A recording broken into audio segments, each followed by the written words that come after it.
Hello everybody and welcome to Let's Play Legends of Idleon episode 4. In this first clip I am making the copper chopper for the little Hamlin pig in the froggy area. I believe it's his second quest in his quest line, and right here I finally procured 50 nomwiches for the picnic stowaway first quest. Right here I also end up buying the power statues and the hammer chisel thing for the town marble, and now I have unlocked statues on this character. So statues right now are one thing, but they are getting reworked very soon into an account-wide bonus. Right now they are per character only. The power statues give you base damage, and as you deposit statues into the town marble, those statues level up, and you get bonuses according to which statue you deposit, and I will be showing each of them off in future episodes. Right here I am finishing the picnic stowaway daily, or not the daily, but the first quest, which is to get the 50 nomwiches, and then the second quest is to kill frogs until you get ketchup and mustard bottles. You need 3 of each to complete his second quest. And for completing that quest you get a capacity increase in your food slot, so I go from 25 to 50, which is really good. Here is me completing the second quest with the ketchup and mustard bottles. So his third quest, he wants you to kill these buffed up mushroom spores right here. There's 10 of them. And before I kill them, I show off the little wooden katana, which you get from completing his second quest. It's the first necklace that you pretty much get in the game, so it's best in slot as of right now. So basically just kill all 10 of the mushroom spores, and as you just see right there, I completely decimate them and kill them pretty quickly because I have the wooden spear. And even though I'm an archer, the wooden spear right now is still the best in slot for just killing things in general because of the multi-hit effect. And that's basically the last quest in his quest line before you start the repeatable quests, which is why he has like a little blue arrow above him. You get a golden jam, which is a golden food, and golden foods are never consumed. This one just increases your max HP. We will be getting a lot of golden foods, especially the jams, over the course of this, I guess, Let's Play. And the other golden jam is for Scripticus. It's the quest item that he wants. Right here I'm just finishing Little Piggy's quest, which is the copper chopper. He gives you a stamp, and upon accepting his second quest he gives you a recipe for the purple Tupac band, and he also gives you the tomahawk stamp for completing the first quest.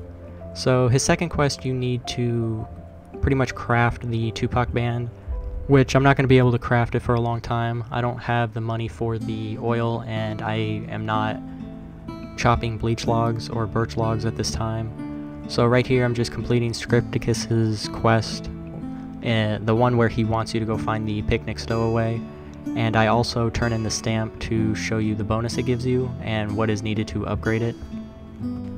And for completing that Scripticus quest, you also get an inventory slot bag, B. It's just a +1, but it's nice, and there are ways around not having to get to that quest on other characters via tasks, but I'll go into that later. So right here I'm just upgrading everything.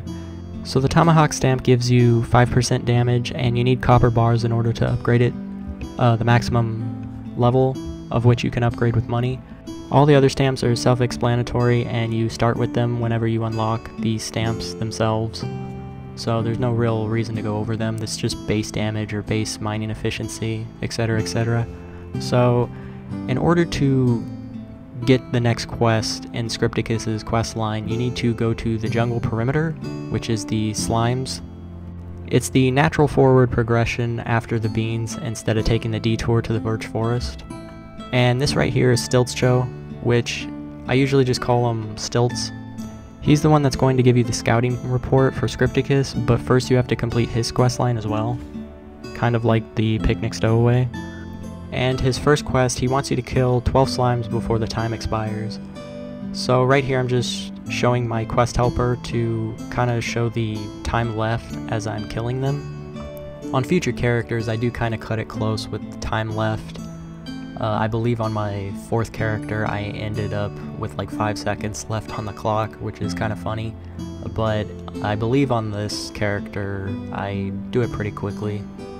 And as this is the first time I'm killing slimes on this series, I am showing off its common drop, which is the slime sludge. It's used for a lot of different things, and it's very useful. The mob after slimes are the boas, and we'll get to that later, but their drops aren't as, I guess, crucial as something like slimes, so just keep that in mind that every monster is kind of different with their drops and usefulness as well. And speaking of boas, you have to kill boas until you get 5 strange rocks from them. So in order to progress his quest line, we have to get to the next map, which requires another 182 kills. Right here he gives you a power statue and he gives you some speed statues for completing his quest. Moving on, I'm back at the Birch Enclave where the house monster is, otherly known as Baba Yaga. So right here I had to change worlds in order to get it to spawn. So PC and Android are kind of different beasts when it comes to spawning this monster. On Android it seems like you have to exit the game completely, and on PC it just seems like you have to change worlds, which is a lot easier and quicker, so you don't have to waste as much time trying to get back to the portal. So this is the second quest in Prometheus's quest line after you get your class. You just have to look at Baba Yaga, you don't have to kill it yet. The third one right here is where you have to kill it. So you end up getting the alien headband, which is actually really good for woodcutting and mages because it gives you a lot of wisdom and a lot of mana regen. Well, not a lot, but you know, more than you had before. And honestly, it's just better than the class helmet that we'll unlock later, which is the top hat for the mages. So right here I ended up getting those 180 kills to get to the Boas map. It's a pretty small map, and there's an NPC right there named Fun Guy, which will do his quest later, but we don't have the necessary stuff in order to complete his first quest, so I don't end up picking it up. And right here I just get some kills, and this is the common drop from the Boas, which is their snake skin, and this is the strange rock we are looking for.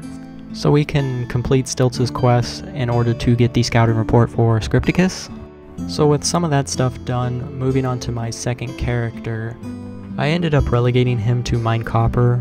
We need it for a lot of things, and right here I'm just showing off the fact that I ended up getting my first copper card. So a good method not to waste copper early on, if you've mined too much of it and you can't fill it all into your bags, you can just deposit a lot of it into the furnace and then pick the rest up to mitigate how much you actually lose. And we're going to be losing a lot of resources on this account, at least for a lot of the early game, just basically because we don't have the capacity slots and the inventory slots like you would buy if you could just use the gem shop, because there are a lot of inventory, storage, and capacity upgrades in the gem shop that you can just purchase and make life a lot easier. We'll get to it eventually, but for right now we're just going to be wasting a lot of stuff, which, I mean, you can't really help other than maybe kind of babysitting the game a lot. So I believe I mentioned this in one of the previous videos where you can just take the tutorial oil and sell it. It gives you like 3.5 silver, which is really good early game, and you know, it's much needed. So right here I'm just showing the fact that you can use the already crafted farmer's brim for the quest, and if you notice my inventory, he has the 50 nomwiches for the picnic stowaway. So right here I just kind of zerg to the beans map so I can pick up my class, which I end up choosing warrior on my second character. And like stated before, I end up showing the talents off. So like previously stated, I didn't end up showing the archer talents, but I do so in a future episode. Right here I take whirl and power strikes and firmly grasp it. Those are the only 3 abilities other than the mining one at the bottom that are activatable, and you can assign them. And abilities in this game are really good for the fact that you can toggle them to be AFKable, and they boost your AFK rates. And they obviously help you kill monsters faster, so that's a plus. I feel like I also made a mistake. I should have just probably put 1 point into whirl and power strike, and then the rest into the middle talent, which basically just gives you more damage based off of weapon power. They carry a big stick. You should probably max that out first, as early on damage is better than your abilities in terms of AFK and probably just actively playing as well. Also, I want to apologize for that loud boom. It's the 4th of July weekend here in America, so, and for anybody that celebrates it, happy 4th of July, and hope you have a good one. And whenever you choose one of these classes, you also get a new row on the first tab of the talents. Basically, the first one is always like a tool efficiency thing, the second one is your main damage buff, and the last two are usually AFK, but for Archer it has to do with smithing and the production time it takes. One of the things I like to kind of associate with the talents for each character is it's kind of the same, but it's different. It's a lot of the same stuff, but it kind of applies differently. So right here I'm just babysitting my anvil on my second character. I'm upgrading it and upgrading the capacity. So basically I upgrade the capacity until I feel like I can go pretty much a full day without having to check it, so I don't waste anything. And then what I like to do is try and get my speed per hour to around 10,000, and then I basically just shovel all the points into experience.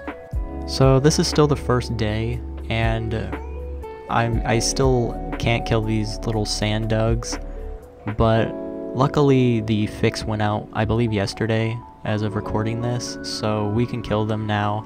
I basically just save my oysters until then, and right here I'm upgrading my ore capacity boost for the furnace, so I can just kind of shovel all my copper ore into there, and I accidentally right click because I'm a goober. And previously I ended up upgrading all those stamps, but I didn't check the task board. So I got a task done, which was to just upgrade your stamps to pretty much a total of 15. Right here, like I said previously, I'm getting the monster respawn rate up. I'm going to max that out first. And I'm relegating him back to mining copper because I need a lot of it. And moving on to my main character, I will be farming frogs intermittently just to try and get one of their drops. I'll go over it in the future, but it's basically just a storage chest for a lot of things. I hope you enjoyed watching. Like, comment, subscribe, and have a good one.